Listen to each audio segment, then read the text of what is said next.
आपने कभी गौर किया, आपको कभी दर्द होता है, आपको कभी एहसास होता है कि हमारी उन माँ बहनों का क्या हो रहा है, हमारी उन बेटियों का क्या हो रहा है जिनकी माओं की इज्जत व आबरू और पर्दे की मिसालें दी जाती थी, जिनकी इज्जत पर, आबरू पर, पर्दे पर एक दो नहीं सैकड़ों किताबें हैं, हजारों वाक़यात हैं, मगर आज उसी कौम की माएं बेपर्दा नजर आ रही हैं, आज उसी कौम की बीवियां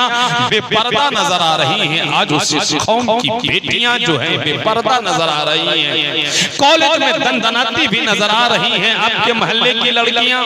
बाजार में टहलती भी नजर आ रही हैं, आपकी बीवियां बच्चियां स्कूटी चलाते हुए नजर आ रही हैं, होटलों पर नजर आ रही हैं, सड़कों पर नजर आ रही हैं। आए दिन एक दो नहीं कई कई वाक़यात हो रहे हैं कि फला अब्दुल रहमान की बेटी फला काफिर के साथ भाग गई, फला की बेटी फला चमार के साथ भाग गई, फला हिंदू के साथ भाग गई, मगर आपको खैनी खाने से फुर्सत नहीं है, आपको बीड़ी का धुआं उड़ाने से फुर्सत नहीं है, आपको ताश की पत्तियों से छुट्टी नहीं है, आपको मोबाइल से छुट्टी नहीं है, आपको अय्याशी से छुट्टी नहीं है। ए लोगों जागो, बेदार हो, आपको कहां पहुंचाने की कोशिशें हो रही हैं? आज जो आपके समाज से, मोहल्ले से, गांव से, शहर से आपकी बेटियों का इतना बुरा अंजाम हो रहा है कि पहले तो उन्हें बेपर्दा किया गया, उसके बाद इश्क के जाल में फंसा गया, और फिर उसके बाद उनका ईमान छीना जा रहा है, उनका अकीदा छीना जा रहा है। मेरी कौम के गैरतमंद मुसलमानों, जवानों, ये मत सोचना तुम्हें छोड़ दिया जाएगा, ये तुम्हारी बेगैरती है जो तुम्हारे घर की लड़कियां बेपर्दा बाजारों में नजर आ रही हैं, और इससे बड़ी बेगैरती क्या होगी कि तुम्हारी कौम की औरतें, लड़कियां, बच्चियां अब तो जलसों में भी आती हैं, तो नुमाइश के लिए आती हैं, दिखावे के लिए आती हैं, मेले के लिए आती हैं, ठेले के लिए आती हैं, बाजे के लिए आती हैं, डीजे के लिए आती हैं। तुमसे कल क़यामत के दिन पूछा जाएगा, अल्लाह के हुजूर तुम्हें जवाब देना होगा कि तुम्हारे घर की बच्चियां, औरतें, बीबियां बेपर्दा हो रही, काफिरों, मुर्तदों, मुशरिकों के इश्क और मोहब्बत के जाल में फंसती चली जा रही थी, और तुम कान पर उंगली डाले हुए थे, तुम जबान पर, मुंह पर हाथ रखे हुए थे, तुम आंख पर पर्दे डाले हुए थे। नौजवानों, सिर्फ एक जलसा करा लेना काफी नहीं है, सिर्फ जुमा के दिन 2 रकात जाकर नमाज पढ़ लेना काफी नहीं है, सिर्फ साल में एक जलसा कर लेना काफी नहीं है। अफसोस कि तुमने इन जैसे सूफी आलिम की आवाज पर ध्यान दिया होता, अफसोस कि तुमने इन जैसे मौलाना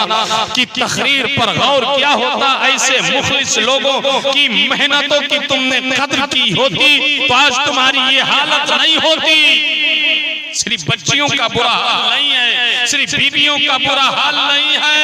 ये जो लगातार मुसलसल औरतें, लड़कियां, बच्चियां बेईमान होती जा रही हैं, बेपर्दा होती जा रही हैं, अपने ईमान का सौदा करते हुए नजर आ रही हैं, कभी किसी के साथ भाग रही हैं, कभी किसी के साथ भाग रही हैं। कहा तो ये है कि सारे बच्चे गले काफिर नौजवानों के साथ भाग रही हैं, इसके जिम्मेदार तुम नहीं हो, तुम भी जिम्मेदार हो, तुम्हारा घर भी जिम्मेदार है, तुम्हारा खानदान भी जिम्मेदार है, तुम्हारा मोहल्ला भी जिम्मेदार है, तुम्हारा शहर भी जिम्मेदार है, तुम्हारी सोसाइटी भी जिम्मेदार है, तुम्हारा माहौल भी जिम्मेदार है। तुमने इतना गैर इस्लामी घर बना लिया है, तुमने इतना गैर इस्लामी खानदान बना लिया है, तुमने अपना इतना गैर इस्लामी माहौल और मुआशरा बना लिया है कि जिस मुआशरे में पता ही नहीं चलता है कि यहाँ इस्लाम का बोलबाला है या कुफ्र का बोलबाला है, यहाँ जहल का बोलबाला है, यहाँ इल्म का बोलबाला है, यहाँ आलिमों का बोलबाला है ना। तब आपका मिजाज इस्लामी होगा, तब आपकी फिक्र इस्लामी होगी, तब आपकी सोच इस्लामी होगी। और जब आपकी फिक्र इस्लामी हो जाएगी तो इंशाअल्लाह आपके घर में भी बदलाव आएगा, खानदान में भी बदलाव आएगा, समाज में भी बदलाव आएगा, सोसाइटी में भी बदलाव आएगा, आपके जलसे में भी बदलाव आएगा, आपकी मस्जिद भी आबाद होगी, आपका मदरसा भी आबाद होगा, आपकी लड़कियां और बच्चियां भी गैरों के साथ नहीं भागेंगी, काफिरा नहीं बनेंगी, मुशरिका नहीं बनेंगी, आपके बच्चे भी शराबी नहीं बनेंगे, जुआरी नहीं बनेंगे। वरना ये लतीफा से पुर तकरीरें सुनते रहो, कुछ नहीं होने वाला, और माहौल खराब होगा, और माशरा खराब होगा, और समाज खराब होगा। इसलिए दोस्तों वक्त कम है, मौत का कोई ठिकाना नहीं है, सांस चल रही है, कब रुक जाए, कब मस्जिद से ऐलान हो जाए कि फला का इंतकाल हो गया है, इस वक्त जनाजा,